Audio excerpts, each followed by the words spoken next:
Hello everyone, and welcome to another episode of my YouTube channel. It's me, your homegirl Ladosha Wright, the author of Curly Hair Adventures, What They Don't Tell You at the Hair Salon, and my newest release is called the Beauty and Barber Survival Plan, and that's over on my Patreon page, which by the way, you can go and check that out if you're interested in home hair care membership, all right? Now remember, if you like this video, I want you to hit that thumbs up. If you don't like it, it's okay. Hit the thumbs down, but I hope you guys are going to like it.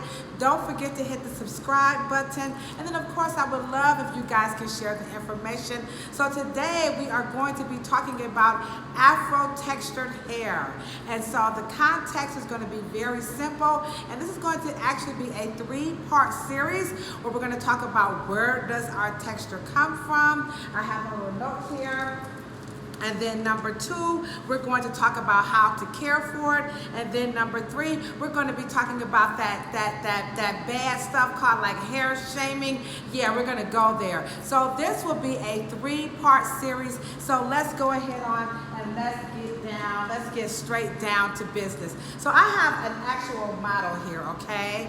And so this model is going to help us have a visual. So one of the things that I love to do is to debunk the myth that race has a lot to do with hair. So I have human hair, then I have a mannequin here, and I have a mannequin there. So what I'm going to do, I'm going to release the fro because she has a real live Afro hair, okay? So here's what they don't tell you at the hair salon, which by the way, again, is the name of my book. And when you buy the book, it's available on all your, online shopping platforms, as well as an ebook platform. It goes into it a little bit more. So the video, this is just to whet your appetite a little bit, okay?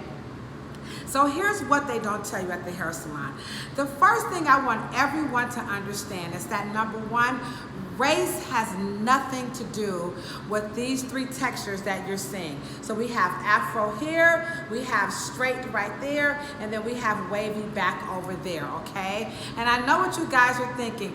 Oh, but it must be so. No, it can't be so because race is truly a social construct.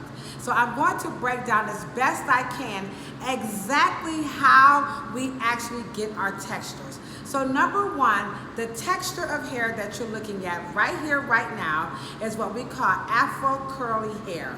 So this Afro frizz or Afro curly or Afro hair, this is what we would call a genetic assignment. As a matter of fact, all these textures are coming to you via your genetics. And genetics express themselves via this fancy word called phenotypes. So you have an inner workings that you can't see with the human eye, and then you have it expressed in the physical world by way of what we see. Now, phenotypes is bigger than this. So this is just the bootleg low version of that science, okay? So this is expressed. So what's going to happen is that through the genetics, so when mom and dad got together, your dad had a set of genes and your mom had a set of genes, or chromosomes, or whichever word you want to use, but your parents carry those genes. And then you have these markers that are in that DNA, that helix, that will mark and determine what texture you will have. So of course, the dominant gene will be expressed, right there, that's the phenotype. The recessive gene can show up later in other generations, and that also can be a phenotype. So race is created. Is designed because in the theory of race, they're saying all people from Africa, or who live in Africa, they have this certain, hair or skin color. So and one is good, one is bad. So this is where we're getting that misinformation, that bad education, that people who are black and brown, or they're coming from certain parts of the world, that they're all going to have this Afro hair. So I want you to understand that that's how we know for a fact, without a doubt, that race, the one that they created, meaning Carlos Vallanez and Johann Blumenbach. Those two guys are the guys who created the whole thing of race, and then people bought into it, other countries and nations, and then they started assigning their people to it because it had some benefits, and we know what that benefits were: slavery. And so they were able to enslave people. So Caucasians were able to enslave, and so Negroids, no, they were not. So that is very pseudo. That's very, very made up. It's a scientific fact. I invite everyone, I'm sorry, not a scientific, but a historical fact. I would encourage everyone to do your own research. Google this information so that you're not spreading this misinformation to your children. You're not talking about this, in your so-called, real conversations. And so that's how that goes. Now, we do understand the construct of race. It's very well embedded, especially, in the American culture. However, as a cosmetologist, we know that the whole notion of people who are of a certain complexion from a certain location, they all have this certain hair texture and type is going to pretty much be the same.